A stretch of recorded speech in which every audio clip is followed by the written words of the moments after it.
1,000 Grecian tales. Ding-a-ling-a-ling. It's Lady Vanderbilt Smith. She must speak to you on the telephone. Oh, tell her to go to... Oh, did you tell her that, Mrs. Young? Yes, Miss. Of course, I didn't say exactly where she was to go, but I certainly left it to her imagination. Oh. Well, tell her I'm in my bath. Or tell her I died and the funeral is tomorrow. Certainly, Miss. Lady Vanderbilt says she must speak to you yourself, Miss. Yes, what is it?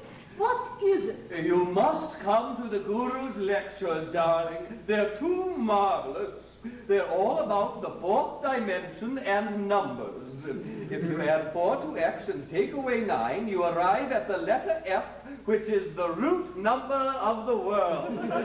And then the exercises we do, darling, why, we stand on one leg and put our heads under our arms, and when the blood rushes into our heads, we are in the full state of awareness, and the cosmos is just around the corner.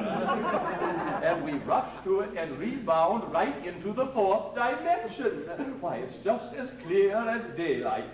And then to continue about numbers, darling, it's too wonderful. We shan't be at 6s and 7s anymore, he says, but it will be all 3s and 5s. And that makes such a difference to one's life, especially 3s.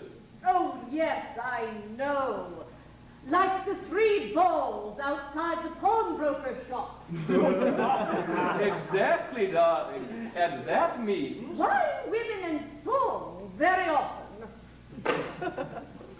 I'll not try to write. I'll just polish what I've got. Of course, darling. You take a half an hour's call. Vulgarians, whom I will not allow to intrude upon my private life, are in the habit of saying and writing that I am an eccentric. Well, I am an eccentric. Only inasmuch as I do not suffer fools gladly, and I am adamant in refusing to allow ignoramuses to teach me the spiritual and technical side of the art which I have practiced for nearly half a century. I wrote one of my best poems in my bath because my mother couldn't get at me there. Oh, ding-a-ling-a-ling. Mr. Muggleby Lion is back again, Miss. Not again, Mrs. Young.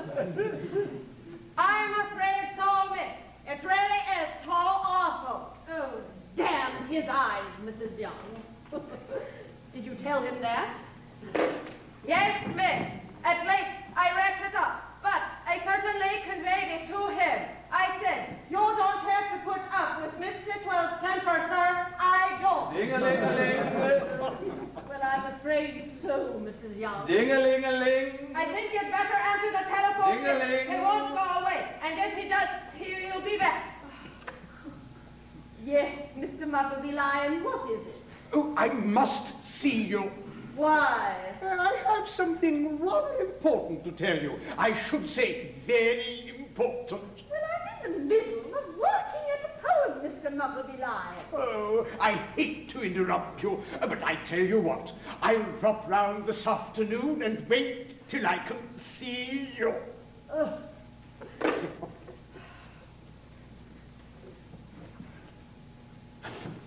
Luncheon, Miss. Half an hour later. Letter. Oh, this one is from an American gentleman. And I tell you truly, it is incense, incense all the way. For you have been familiar with the muses. I never did it. Insects, indeed. To my young lady and familiar, he'd better come around here. Ding-a-ling-a-ling. Oh, there goes the bell. Mr. disturb you, but I've just finished a little sonnet that I'd like to read to you. Well, it can't be a little sonnet, Mr. Motherly Lion. Sonnets are all the same time.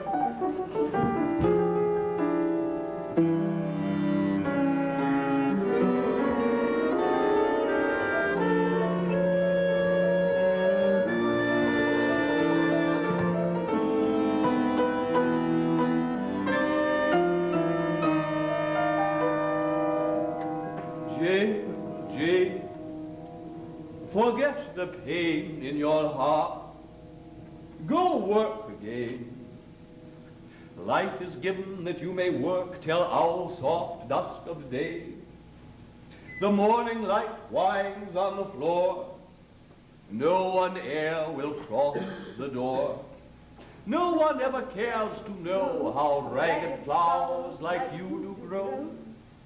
Jane, Jane, forget the pain in your heart. Go work again. No answer came. No footsteps now will climb down from Jane's attic. She forgets the time, her wages, plainness, and how none could love a maid with coxcomb's hair in sleep's dark grove.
all missed you terribly, my dear.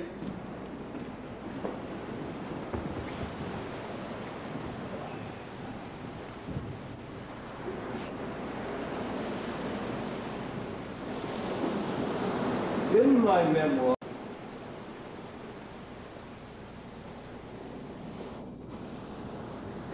memoirs, I had intended to give a brief outline to the life of Abel Chelsea, that tragic, haunted, noble author, one of the most generous human beings that I have ever known. I sat to him at 6 portraits. One in the Tate Gallery is the property of Edward James. He executed also a sculpture of my head in wax on wire, one of his 3 only sculptures. This head of me is in America, although I own one in the same medium called The Clown, a most tragic work. His power of living was so great that I cannot believe I shall never see him again. Looking back now, I see him as I saw him shortly after our first meeting. The snow was thick on the ground, and he was leaping into the air and clapping his huge painter's hands together because the snow reminded him of his youth and childhood before the misery and the grandeur began.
Thinking of him now, I see him as I saw him shortly after our first meeting. The snow was thick on the ground, and he was leaping into the air and clapping his huge painter's hands together because the snow reminded him of his youth and childhood before the misery and the grandeur began. His power of living was so great that I cannot believe I shall never see him again.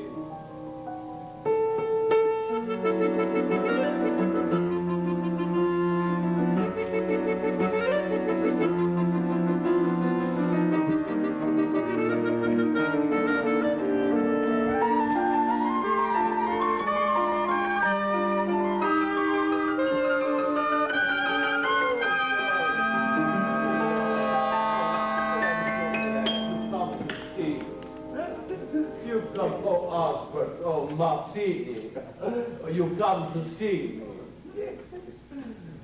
Well, one could, of course, never forgive that emotion in a lesser meaning. Oh, now, consternation comes before elucidation. One must be careful never to elevate one's levels of consciousness. Which ones, dear sir?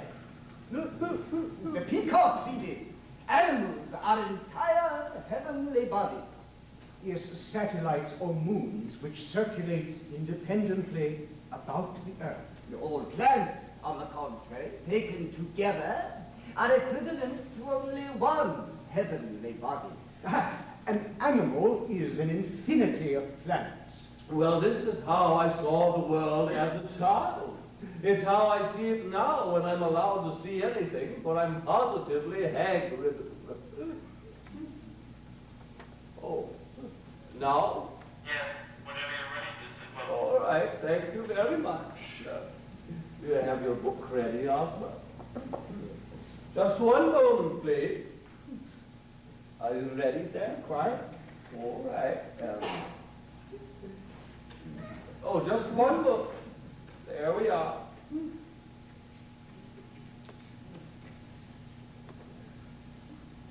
In many of my earlier poems, the subject is the growth of consciousness.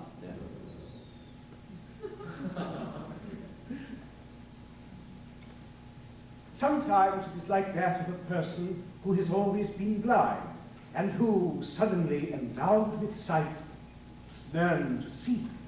Or it is the cry of that waking, watching world, where everything we see is a symbol of something beyond, to the consciousness that is yet buried in this earth's sleep. Now, in the poem, O God, in its present state, having passed through my own life, through my own experience, is about a country girl, a servant on a farm, plain, unhappy, with a bucolic stupidity, coming down in the dawn to light the fire. Jane, tall as a crane, the morning light creaks down again. Came your coxcomb ragged hair, Jane, come down the stair. Each dull, blunt wooden stalactite of rain creaks, hardened by the light, sounding like an overtone from some lonely world unknown. But the creaking, empty light will never harden into sight, will never penetrate your brain with overtones like the blunt rain. Now, the reason that I said the morning light creeps is this. After rain, the early light seems as if it does not run quite smoothly. Also, it has a quality of great hardness and seems to present physical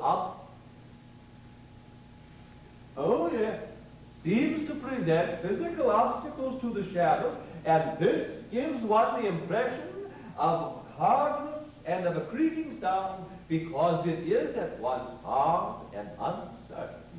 Each dull, blunt wooden stalactite of rain creaks, hardened by the light, sounding like an overtone from some lonely world unknown. Now you see, at dawn, long raindrops hanging from the boughs seem transformed by the light.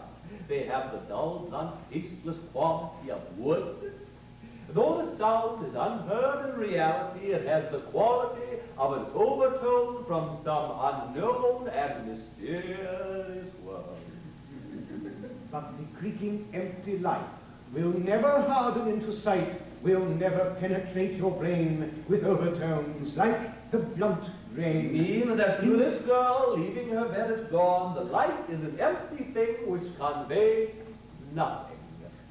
It cannot bring her sight, because she is incapable of seeing. In the future, you must light flames as staring red and white, as carrots or as turnips shining where the cold dawn light lies wide. To me, the shivering movement of a certain cold dawn light upon the floor suggests a kind of animal whining or whimpering, a half-frightened, subservient earth to something outside our consciousness. But whence did it enter my soul? And whence did it return on leaving me? Where is the place of its entry? It does not enter through the eyes, for it is not a color, nor through the ears, for it is not a sound. But it did enter, Osbert. And the first sensation is the universe capsulized and explosive. Right. The first time we see the light, we are it. We do not see it. Have you ever been happy? Yes, Mother, haven't you? Never was happy, till I had 3 very nice children. Good night, Mother. Good night, Mother. Of course, darling, we must have twins. Yes, Mother. Of course, what I would really like would be to get your father put in a lunatic asylum.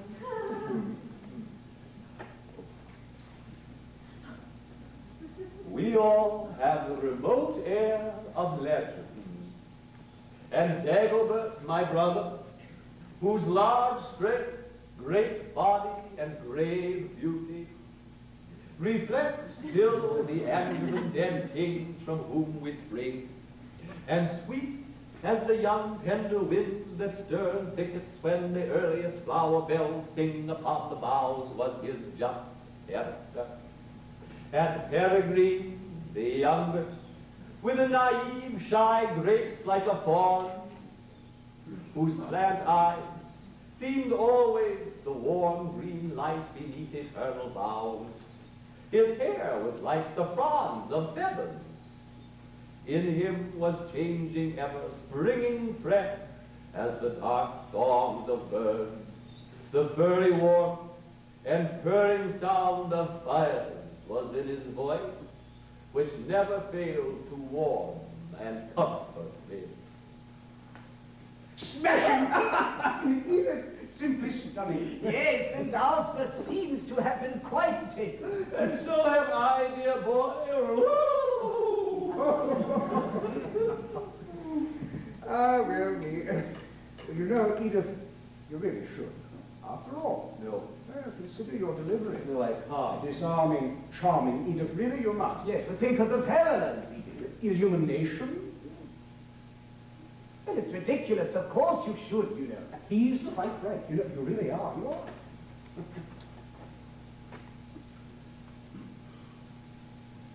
Very well. Smashing. Here.